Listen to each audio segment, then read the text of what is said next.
संभावना रही उपकूलवर्ती अंचल जिलागुड़िक और ता पाखापाखि अंचल जिलागुड़िक 27 तारीख रे वर्षा बढ़िबार संभावना रही राज्यर अनेक स्थान में हल्का मध्यम वर्षा होबार संभावना रही सहित प्रबल अति प्रबल वर्षा गोटे कि दुईटा स्थान होबार संभावना रही बिजुली घड़घड़ी सहित जमीक गंजाम गजपति रायगड़ा जिले में और अलग जिलागुड़िक जमी मालकानगिरी कोरापुट नवरंगपुर कलाहांडी कंधमाल नुआपड़ा बलांगीर बौद्ध नयागढ़ पुरी खोर्धा कटक जगतसिंहपुर केन्द्रापड़ा जिले में गोटे कि दुईटा स्थान में हल्का प्रबल वर्षा होबार संभावना रही अलग जिलागुड़िक वर्षा सहित किसी स्थान में बिजुली घड़घड़ी और झटका पवन 30 ରୁ 40 किलोमीटर रही संभावना रही 28 तारीख रे राज्यर अधिकांश स्थान में हल्का मध्यम वर्षा होबार संभावना रही सहित प्रबल अति प्रबल वर्षा होबार संभावना रही जमीक मालकानगिरी कोरापुट रायगड़ा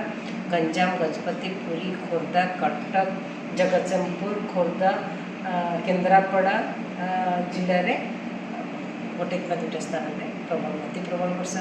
प्रबल वर्षा भी किसी स्थान में रही संभावना रही सहित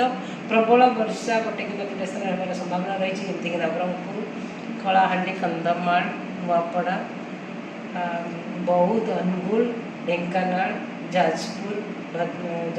भद्रक बालेश्वर मयूरभंज और केउंझर जिले में सहित अलग जिलागुड़िक वर्षा सहित बिजुली घड़घड़ी झटका पवन भी रही संभावना रही 29 तारीख पर राज्य में अधिकांश स्थान में हल्का मध्यम वर्षा रही संभावना रही सहित प्रबल अति प्रबल वर्षा होबार संभावना रही जमीक मयूरभंज बालेश्वर भद्रक जाजपुर केन्द्रापड़ा जगतसिंहपुर जिले में सहित प्रबल वर्षा गोटे कि दुईटा स्थान होबार संभावना रही जमीक कटक खोर्धा पुरी गंजाम कंधमाल बौद्ध नयागढ़ अनुगुल ढेंकानाल और केउंझर जिले में 30 तारीख पर वर्षार परिमाण बहुत परिमाण कमी जबार संभावना रही किंतु उपकूलवर्ती अंचल जिलागुड़िक किसी स्थान में हल्का मध्यम वर्षा रभ्यंतरण ओडिशार जिलागुड़िक गोटे कि दुईटा स्थान में कामा जगह हल्का मध्यम वर्षा होबार संभावना रही वाणी प्रबल वर्षार वाणी किसी ना 30 तारीख रे आउ फिशरमैन वाणी दि जाए 26 तारीख ठारू मत्स्यजीवी मानक समुद्र को माछ धरिया जावाक मना कर